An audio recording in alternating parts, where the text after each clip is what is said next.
sense that we want the explanation for what the Imam meant.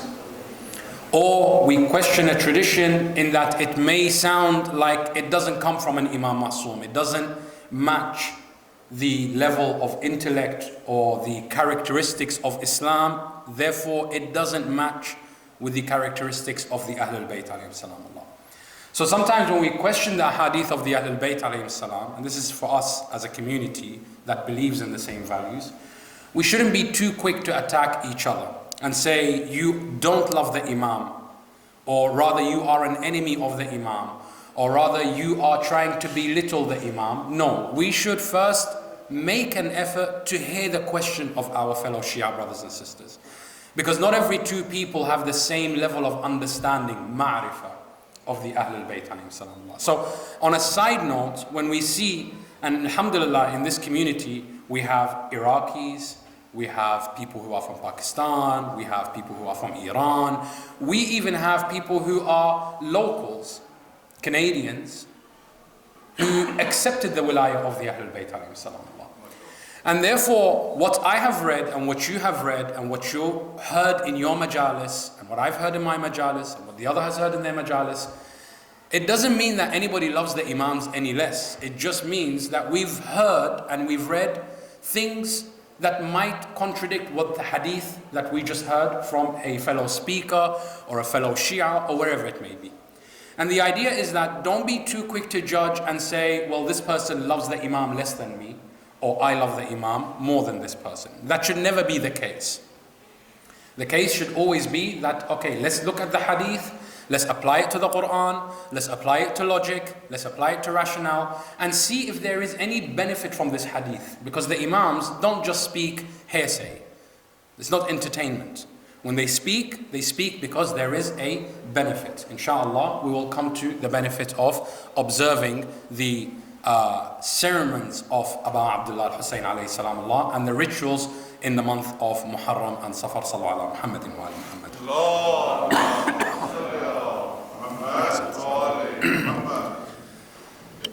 The Imam alayhi salamullah tells us the following, Imam al-Rida. The book, if anybody is interested in doing further readings and looking at the discourse within that book, inshallah, the book is A'yun Khabar al-Imam al-Rida by a Shaykh al-Sudduq. And suffice it to say that this book is the most heavily relied upon book for any tradition that we have or sayings that we have about Al-Imam Al-Rida alayhi salamullah. And the book in English literally means the fountainhead of the news concerning Imam Al-Rida alayhi salamullah. Because at the time it was the most extensive book that looked at the life of the Imam. And in there, it has some wonderful, wonderful traditions about the Imam alayhi salam. Interestingly, there is an entire chapter dedicated within that book that takes a bulk of the pages that is exclusively about the rituals of mourning Imam Al-Hussain alayhi salam, which shows us the importance that this Imam Ma'soom, of all the ahadith that he has said and all the traditions that he has left behind for us, there is a substantial amount that he has said regarding the rituals of mourning for Aba Abdullah Al-Hussain alayhi salam. And this is true for the lives of all the Imams, including the Prophet of this religion and the fountainhead of this religion, Al-Habib Al-Mustafa Muhammad sallallahu alayhi wa alihi wa sallam. The Imam alayhi salam was questioned by what we call Nasibi. And just as an interjection to this point, we in the school of the Ahlul Bayt alayhim salamullah do not believe that there is some kind of war taking place between Sunnis and Shia. We have to be honest. The media says there is Sunni-Shia war. The media tells us that the Sunnis and the Shias are constantly at each other's throats. The Ahlul Bayt are specific. They do not say it is the Ahlus Sunnah that we have disagreements with. They say it is the Nasibis. Nasibi means one who pretends to be a Muslim, but deep down inside they actually harbor animosity and hatred to the Prophet of Islam and his family. Today they call themselves Salafis, they call themselves Wahhabis, but the term which we have in all of the books of the traditions is Nasibis. Even Imam Al-Hussain alayhi salam, in the day of Ashura, in the land of Karbala, when the army is fighting him, he calls out to them. He doesn't say, "Oh, the Ahlus Sunnah." He says, "Ya Shi'at Abu Sufyan," or the Shia of Abu Sufyan, or the disciples of Abu Sufyan, or the followers of Abu Sufyan, la'natullah alayh. What does that mean? Do these people actually give an oath of allegiance to Abu Sufyan? No. What it means is that they carry in the traditions and the way in which Abu Sufyan, la'natullah alayh, acted towards Islam and the Muslim community. That means, when we look at history, we find Abu Sufyan, every single battle against the Muslim community, whether it was the Jews that were attacking, whether it was the Christians that were attacking, whether it was the Arabs, the pagans that were attacking Islam, Abu Sufyan was always the instigator of the violence against Rasulullah and his Ahlul Bayt, and the financer of the Battle of Badr. He financed the Battle of Uhud, he financed the Battle of Hunain, he financed the Battle of the Ahzab, and this is all in the books of Islam. It's not that we're saying this just as the Shia. This is what Islam testifies. Other schools of thoughts later on say, well, the guy repented and he became a Muslim. But Zainab alayhi salam, Allah of course addresses that he wasn't a Muslim, neither were his children. These are what we call Nasibis, those who harbor animosity towards the Ahlul Bayt alayhim salam Allah. With that being in mind, I cannot emphasize this point clear enough. One who loves the Ahlul Bayt cannot and should not harbor animosity to another Muslim that they meet because that other Muslim doesn't agree with what we say about the Ahlul Bayt. There are those who love the Ahlul Bayt, however, they've grown up listening to a different narrative about the Ahlul Bayt that we have heard. They've grown up listening from their podium that the Ahlul Bayt and the people who killed them were actually companions, and you and I, we've heard a different narrative. So therefore, rather than taking the opportunity to create more sectarianism and more division within the ranks of Islam and the Muslimin, take it as an opportunity to understand the other, the rationale of the other, the logic of the other, and then try to have a meaningful discourse and a dialogue which brings them back to the realities and the truth of the Ahlul Bayt alayhim salam. Allah sallallahu Muhammadin wa alihi. So the tradition tells us there is a Nasibi, an enemy who has animosity towards the Ahlul Bayt. He comes to the Imam alayhi salam Allah, and he says, you and your Shias are giving us a headache. You hold these rituals of mourning for Imam Al-Hussain from the first day that Muharram is witnessed right until the day of Arbaeen. Why don't you just shorten it? Why don't you just mourn Imam Al-Hussain on that day of Ashura? In a lengthy response, the Imam alayhi salam Allah tells him, part of that response is the following. By he who sent Muhammad with truth as a messenger and selected him from the creation as the source of his religion. I swear truthfully that when the Hilal of Muharram is sighted, that when the crescent of Muharram is sighted, Jibreel alayhi salam Allah descends and hangs between the heaven and the earth. And he carries in his arms or in his hands the shirt of Imam Al-Hussain alayhi salam Allah, the qamis of Imam Al-Hussain alayhi salam Allah, in which the Imam was killed. What the Imam was wearing at the time that he was killed. On that qamis there is still the blood of Sayyid al-Shuhada. And on that qamis there are still the holes from the numerous wounds on Sayyid al-Shuhada.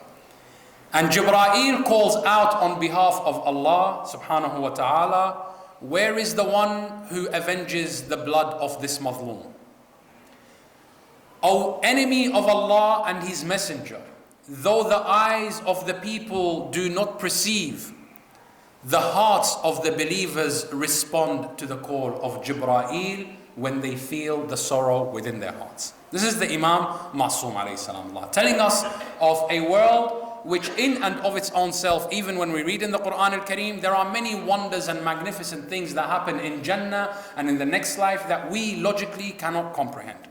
And the Imam alayhi salamullah tells us that even in that realm there is mourning for Imam Al-Hussain alayhi salamullah, not on the day of Ashura, but from the very first crescent of Muharram right through until the day of Arbaeen. Sallu ala Muhammadin wa ali Muhammad. The second thing that the Imam alayhi salamullah tells us, he narrates about his own father, Al-Imam Musa ibn Ja'far alayhi afdal salatu wassalam. Sallu ala Muhammadin. He says, whenever the Hilal of Muharram was sighted, my father Imam Musa alayhi salamullah would never be seen smiling at all. From the very first night of Muharram until the day of Arbaeen.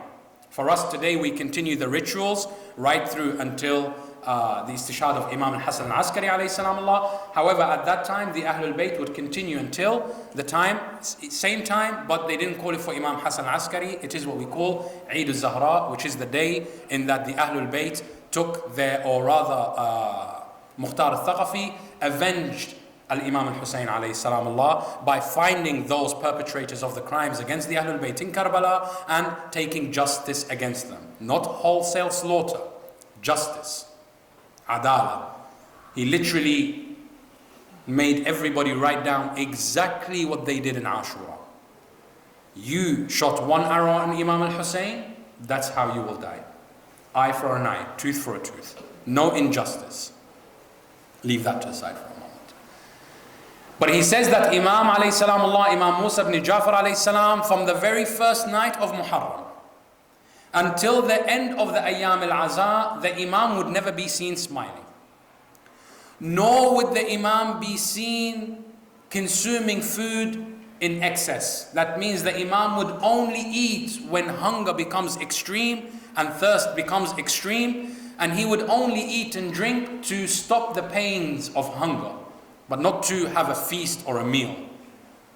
Number two. Number three, the Imam was not seen wearing anything except black, to make it known that the Ahlul Bayt are in a state of mourning for Imam Al-Hussain. And the Imam was never seen entertaining any conversation that was outside of religion. That means the Imam wouldn't sit asking people about what's going on and how you been and this. Not that the Imam doesn't care, but in Muharram, he keeps it specifically to the rituals of Aza and to answering the people's questions when it comes to religious affairs and religious matters. So therefore, we have a tradition that the Imam encourages us to mourn for Imam Al-Hussain. And also we have it as a tradition that the Ahlul Bayt themselves would mourn for Imam Al-Hussain alayhi salamullah from the first until Yawmi Ashura and beyond. Now, that's for the first 10 days. What about Arbaeen? Arbaeen, when we mourn Imam Al-Hussain alayhi salamullah, we mourn consecutively. What is this about Arbaeen of the Imam alayhi salamullah? When we actually look in the Quran Al-Kareem, there are numerous mentions of the idea of number 40 in the Quran Al-Kareem.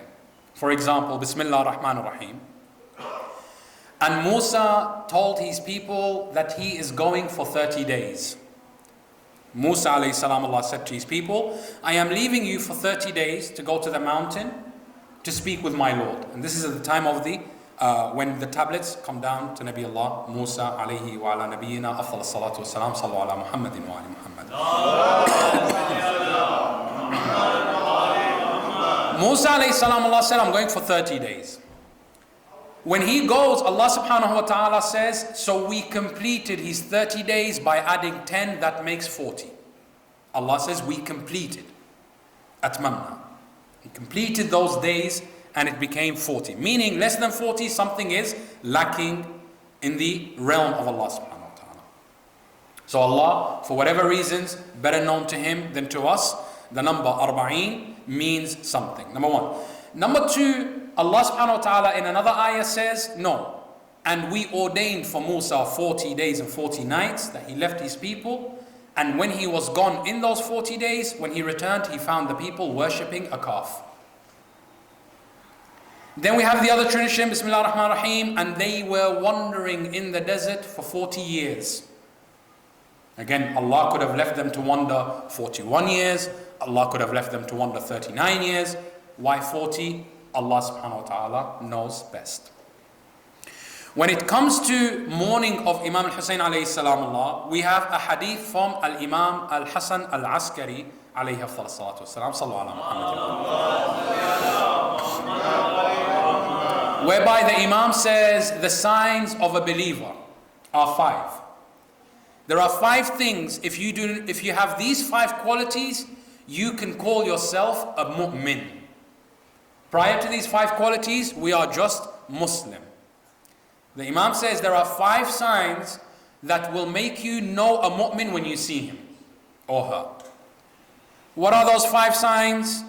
The first of them is the 51 rak'ah during each day.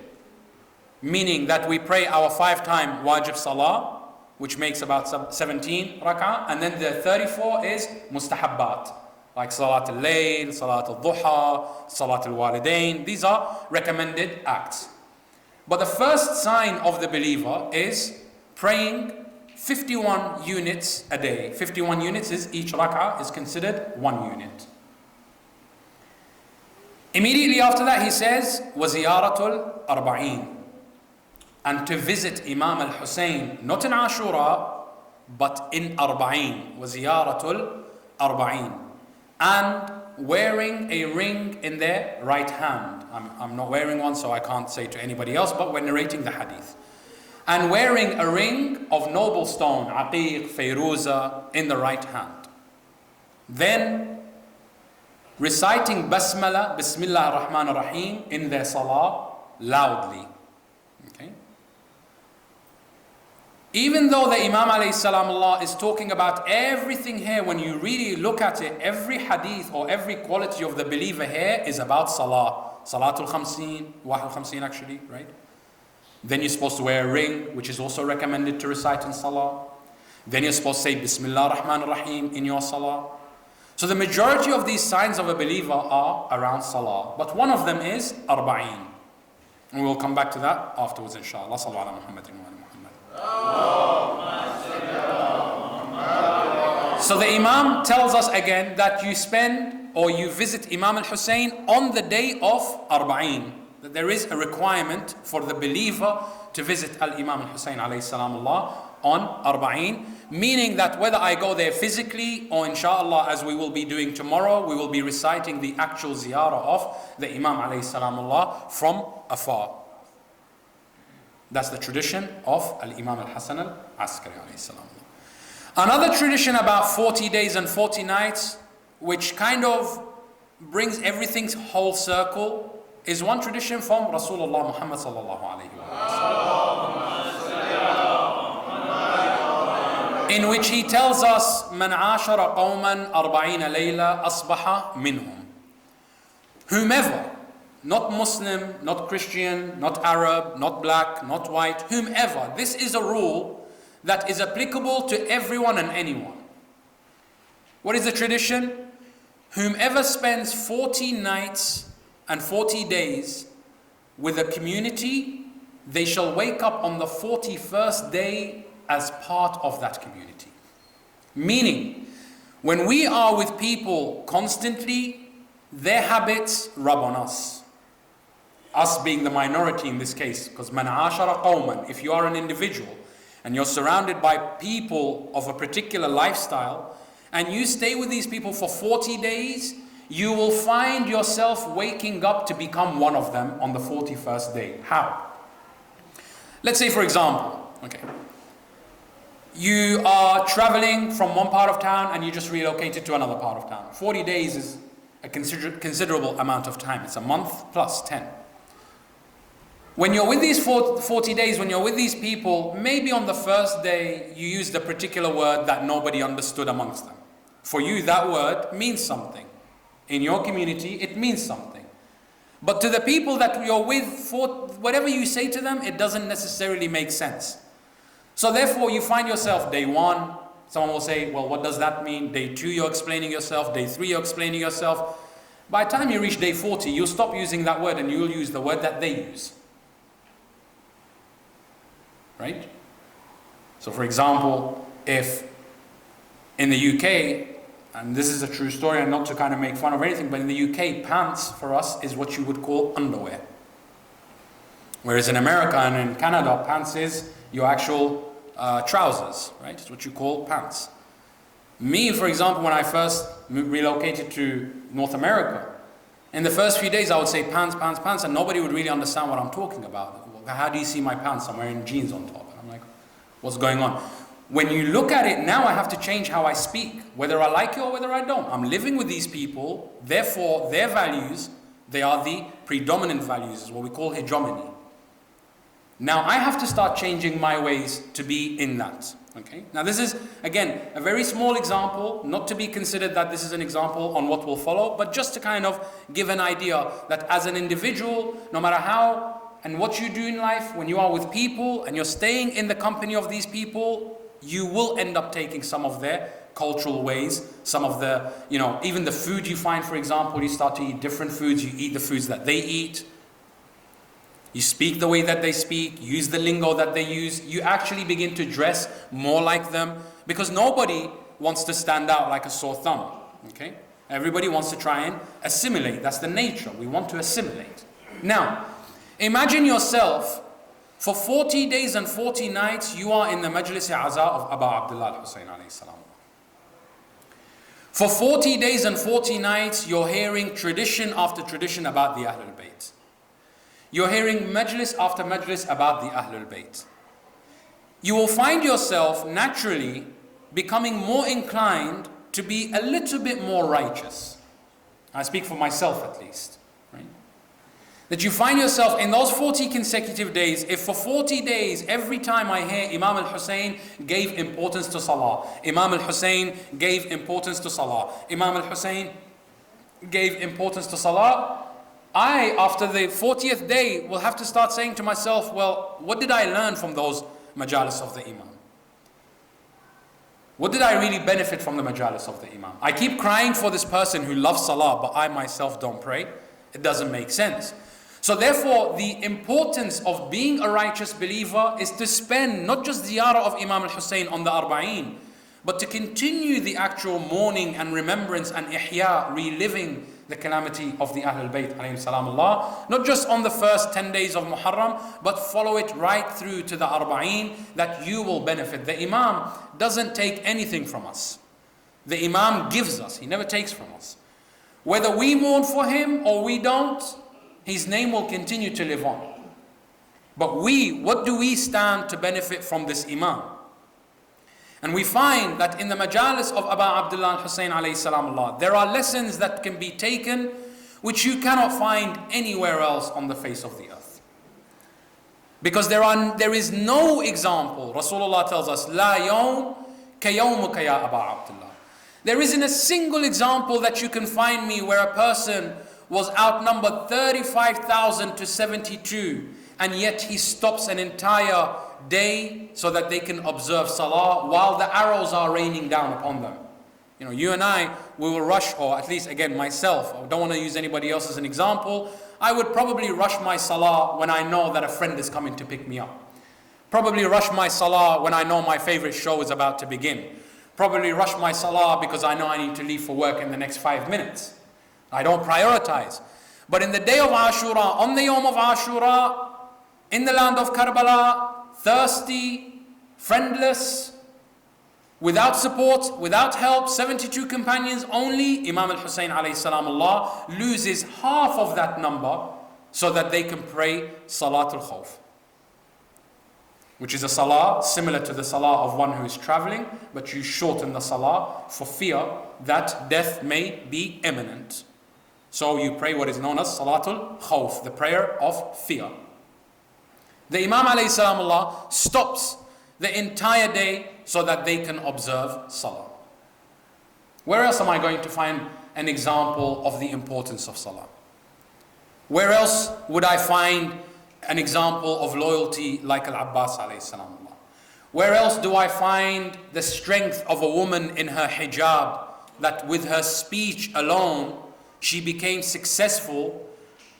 There was no one telling Zainab alayhi salamullah at the time, you know, you have to take off your hijab. No, they were trying to force the hijab of Zainab. Please take that into consideration.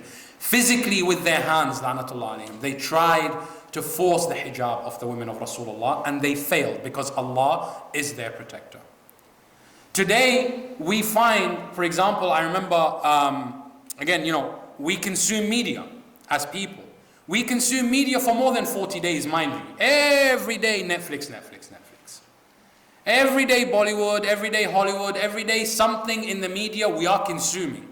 We may not know that we're consuming these values and ideals, but we are consuming them, and they become ingrained within us, right? If I'm watching movie after movie, series after series, the values that are being portrayed over there become values that I begin to think are either real or desirable. For example, you know, we look at this idea that the way we dress, nobody wants to go and drop $1,000 on a Gucci or a Louis Vuitton. But we have this constructed idea that this is what makes you fit within a certain mold, within a certain society, within a certain group.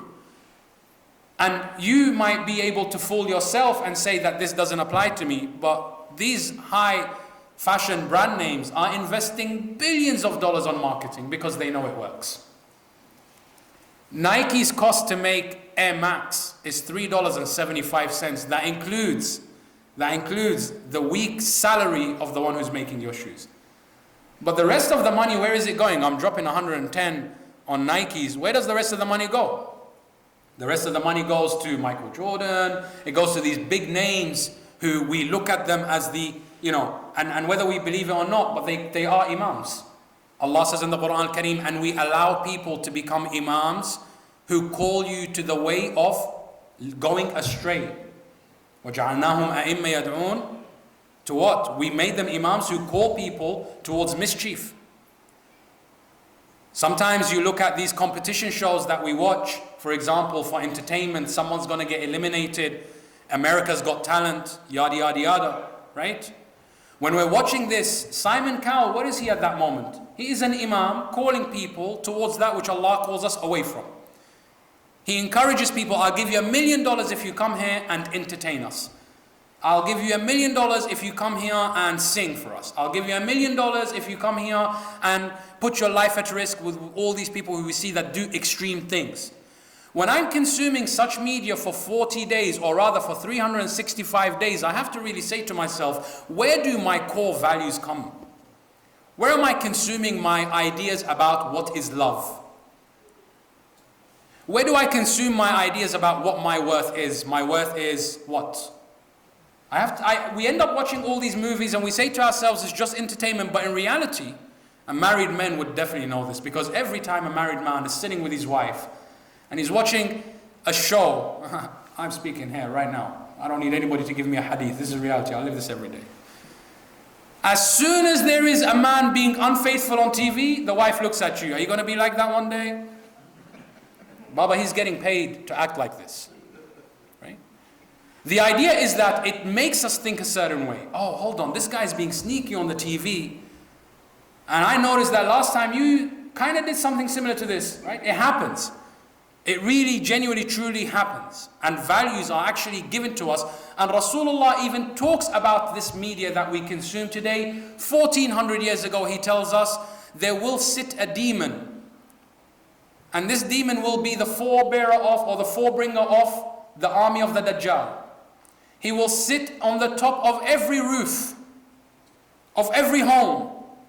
And he will create fitna within that home, that husband and wife no longer communicate to one another. That children begin to rebel against their parents.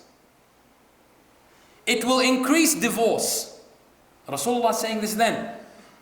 The people turn around, they said, Ya Rasulullah, describe this demon for us so that we can avoid it. So that when we see it, we know to avoid this demon. He said, he will be thin and tall, and he will have spikes coming out of his back. And his name will be Irial. It's an Ariel. It brings you the media to your house, and it brings you the values that are completely contradicting to reality and completely contradicting to your core values as a Muslim, as an Arab, as a Pakistani, wherever it may be. And these values, when we hand our children the iPad and tell them, here, Bismillah, I'm trying to watch my own show, you also go get brainwashed, right? Now we grow up with these values and we begin to love certain personalities and celebrities, whether they be singers, whether they be, Ben Affleck. He's a handsome brother, mashallah. But the idea is that we begin to idolize these people, and idolizing means what? You take them as an imam. You literally take this person as an imam. Though they are not divinely appointed as an imam, but literally our relationship becomes the relationship of the disciple of an imam. He says YOLO, we say YOLO. He does this, we do this. He dresses a certain way, we dress a certain way. She also, but it happens. Okay? So the reality is that when all this time I'm getting my values from outside, where is that environment that gives me my Islamic values? Now I'm not saying go out and, break your TV and whatever. That's a personal choice. But it's just to kind of make you understand that when you're consuming, or when we consuming, or when I am consuming all this media, all these values,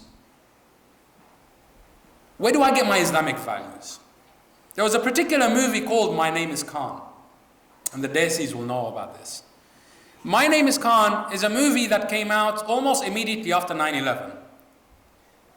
And in that movie, there is one particular scene, which following that scene, unfortunately, many of our sisters began to take off their hijab. And this is a reality. How do I know? I'm the speaker. I'm the guy who gets the phone calls from the parents, the husband, the brother, the sister herself, who says, hey, I'm considering to take off my hijab. My Name is Khan gave one example. There was a lady getting ready to go out to work. Those who haven't seen it, inshallah, if you want, go home, see it. She's getting ready to leave for work and she puts on her hijab. And as she's putting on her hijab, she's wondering, am I going to be attacked for this hijab? Am I going to lose my job for this hijab? Am I going to be demonized for this hijab? Because it's 9/11 post. Muslims are being hunted, right? So she's still putting on a hijab, her husband comes along. And he takes the hijab from her hand and he says to her, Allah understands and forgives, but people do not understand and do not forgive. Take off your hijab. Allah knows what you're going through. That's an example. That's an example that instilled this idea in many people that Allah, He knows what I'm going through. Therefore, when I commit a haram act, Allah is not going to hold me responsible. Why? Because Allah knows. Okay.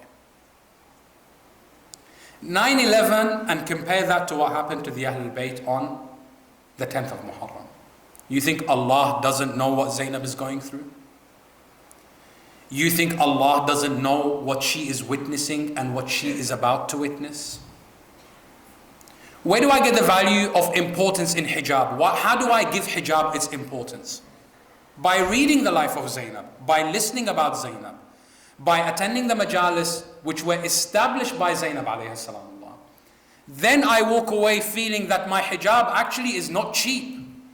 I shouldn't give up my hijab away like that. My hijab came to me from Zainab. She told me what the standard of my hijab is, what the price of my hijab is, what the worth of my hijab is. And mind you, this is not to say anything about anyone who is in hijab or outside hijab. That is a conversation purely between you and Allah. The idea is that I'm just trying to say, and I should say it straight just so that nobody's confused, is that most of us act in a certain way, not because we are bad or we are rebellious against Islam, but because we are receiving our values of what it means to be a Muslim living in the West from places outside of the minbar of Abba Al-Hussain alayhi salam. And therefore most of us walk around not knowing that what we are doing is a great sin, a major sin. We take it very lightly because that's all we have. That's the only media that we have. That's the only representation, or rather we have a very vast amount of misrepresentation of what it means to be a Muslim and a Muslimah. So therefore it becomes crucial and indeed beneficial for us to attend the 40 days of majalis of Arbaeen Imam Al-Hussain alayhi salam. Because this is the only time where I go from day 1 to day 40 that every day I am supposed to be, and I say supposed to be because we sometimes as speakers fail in our duty to be beneficial to the community. Right? Sometimes we are not so beneficial. But the idea is when you come to the minbar of Aba Abdullah Hussain alayhi salam Allah, and you connect with Aba Abdullah Hussain alayhi salam Allah, and you bond with Aba Abdullah Hussain alayhi salam Allah, and you really truly feel for Aba Abdullah Hussain alayhi salam Allah, after the day of Arbaeen, the reality is that we walk away making a covenant to Aba Abdullah Hussain alayhi salam that I am going to make this one particular change in my life. I'm going to take my hijab more seriously. I'm going to take my salah more seriously. I'm going to be more dutiful to my parents, because how dare I mistreat my parents when I've been listening to the way Ali al-Akbar spoke to Imam al-Hussain, when I hear how Qasim alayhi salam Allah spoke to Imam al-Hussain, when I hear about the children of Karbala who were my age and your age and younger age, then how dare I walk away saying to myself that there is no example for me to treat my parents in a righteous way. And this is why we as a Shia community have continued, and inshallah we will continue to observe the rituals of mourning Sayyid al-Shuhada alayhi salam Allah for not just the first 10 days of Muharram, but indeed for 40 days and 40 nights, in that in each and every day we keep ourselves connected with Sayyid al-Shuhada Aba Abdullah Hussain alayhi salam Allah. Sallu ala Muhammadin wa ali Muhammad. One of our brothers tells about how he was able, and look, we all, and again, this is not to endorse, this is just to state reality, the real state of affair. We will be lying to ourselves if we try to pretend that we are the best Muslims, okay? We are all a work in progress. We are what are we? Work in progress. Allah ala Muhammadin wa ali Muhammad.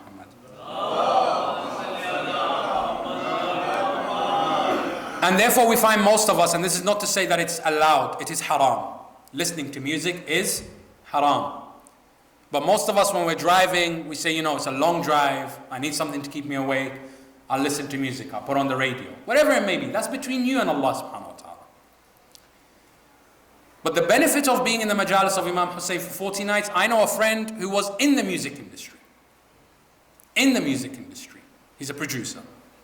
And you will be hard pressed to find this person without him playing music all the time. In Muharram, he heard a lecture in which the speaker said, instead of putting on music, just put on latmiya, noha. If you're Arab, put on an Arabic latmiya. If you're Pakistani, put on a Urdu, Punjabi, whatever it is you're listening to. Farsi, listen to a Farsi latmiya. And just do that. Don't listen to music. Say, out of respect for Imam al-Hussain, on these 40 nights, I'm not going to listen to music. Just for this. He says, on the 40, after the day of Arbaeen, I got into my car. On the day of Arbaeen, we finished our rituals, got in my car, drove, and I said, Arbaeen is over. So he puts on music. He puts on music, he says, I don't feel that Imam al-Hussain was like upset with me or anything, but I felt upset with myself. I felt upset with myself. That for 40 days and 40 nights for Aba Abdullah Hussain, I gave up music because I didn't give it up for anybody else. I gave it up for him. Out of respect for his tragedy, out of respect for his calamities, I didn't want to listen to music. Now, after Arbaeen, I feel that by listening to music, I left the camp of Imam al-Hussain. That I no longer care about observing him. And I limited him to just Muharram and Safar. And to me as an individual, I began to feel that I cannot have this, what we call shishi fufu relationship. That is a fake relationship. When I'm in front of you, I'm your bestie. The moment you leave, I'm talking bad about you, right? He said, I couldn't feel that this is something right to do towards Imam al-Hussain alayhi salam. So I left music entirely as an industry and everything else that comes with it. And these are realities in which people have benefited from the majalis of Sayyid al-Shuhada Abi Abdullah Al-Hussain alayhi salam. When we return to the original hadith that tells us to observe Imam al-Hussain alayhi salam Allah's ceremony of mourning for 40 days and 40 nights, that it is the second sign of a mu'min. The first of them is being Salah. The second is ziyarah of Arbaeen. The third is to do with Salah. The fourth is to do with Salah. And the fifth is to do with Salah. Which means that before tomorrow, before Arbaeen is ended, we should realize the importance of the connection between Imam Al-Hussain and observing Salah.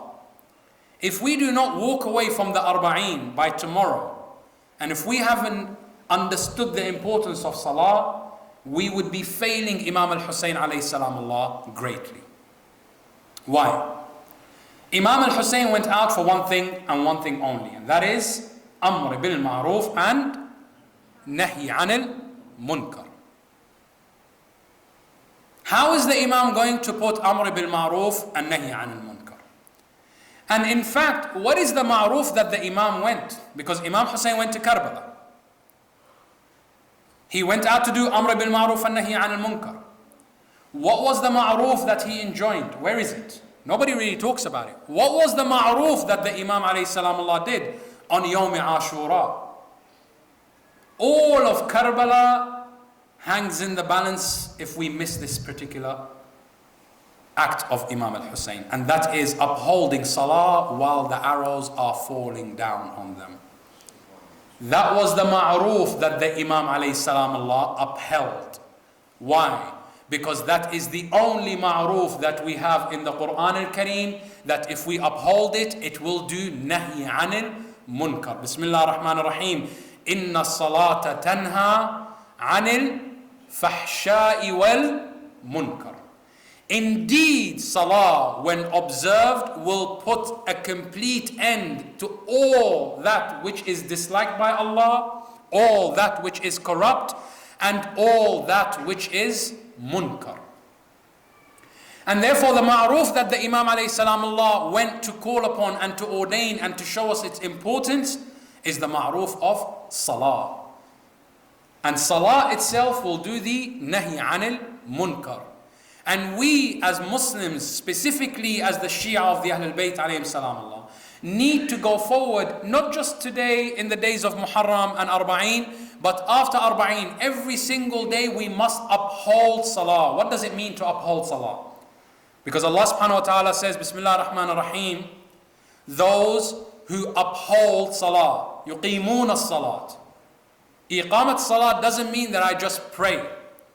Iqamat Salah has a specific time. The time of the adhan, when we do the iqamah, we say, قَدْ قَامَتِ الصَّلَاةِ iqamah. It is time that Salah, you should rise for it. Salah has an appointed time. Iqamat as-salah doesn't mean that I pray in the day and I pray late, or I pray every Sunday, I make up the whole week that passed, and then I don't pray the rest of the week because I'm busy. But every Sunday I will do my qadha, I will pray 7 times Fajr at one time and then 7 times Dhuhr and Asr. No, Allah didn't ask us to do that. Allah says Iqam as-salah means that there is a position and a time for Salah. You need to report on time every time.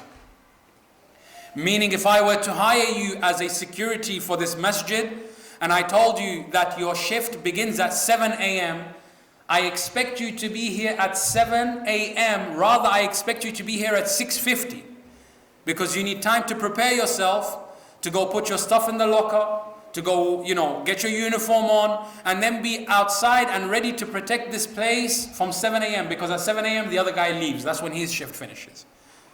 Likewise, this is what we call iqam. This is being upholding. As we say, upholding citizen, upstanding citizen, right? An upholding person is someone who upholds the responsibilities given to them.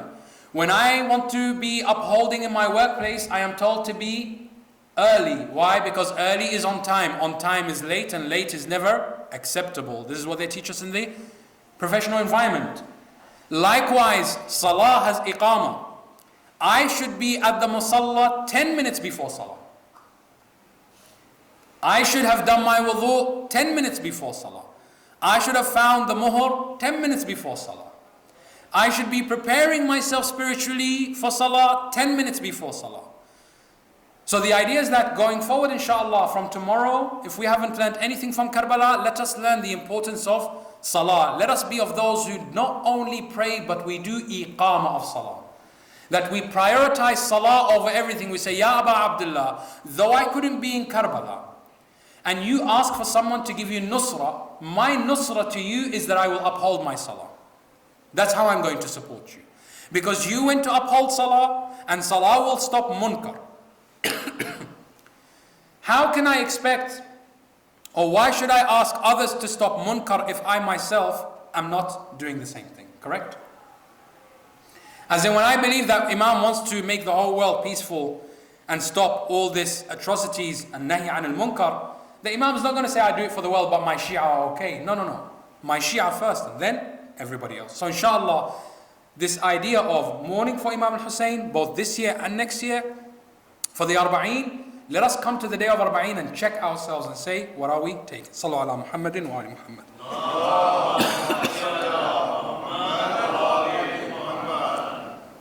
Please do not come to shake my hands at the end. I don't want anybody getting sick. Sallu ala Muhammadin wa ali Muhammad.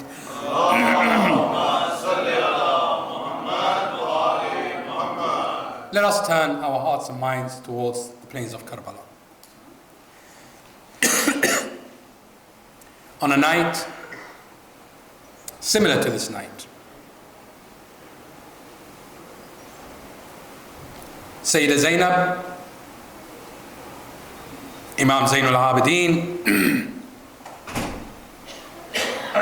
the widows and the orphans of Abu Abdullah al-Hussain and his companions and his Ahlul Bayt,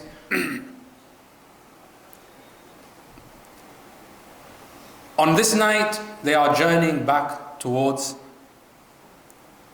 Madinat Rasulullah. In that the speech of Zainab alayhi salamullah, as powerful as it was, shook the very foundation of the caliphate of Bani Umayyah alayhim lanatullahi abad al-abidin. And Yazid lanatullah alayh was advised that so long as you keep this family in captivity, you will not be able to secure your leadership. And therefore the best thing to do is to send them back towards Medina.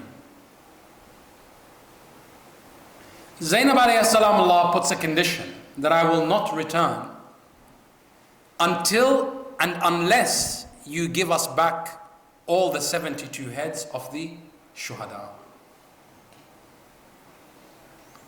And one can only imagine Ahlul Bayt returning with the heads of the shuhada.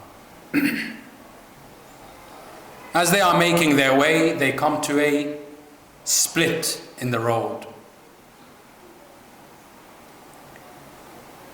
And the scout who was sent with them by Yazid lanatullah alayh to ensure that they reach where they're going, he turns around to Imam Zain al-Abidin and Sayyid al-Sajidin, and he says to him, O son of Rasulullah, do you want to go on this road or do you want to go on this road? The Imam says, where do these roads lead? He says, this road will take us back to your home in Madinat Rasulullah, and this road will take us back towards the plains of Karbala. The Imam alayhi salamullah says, give me a moment.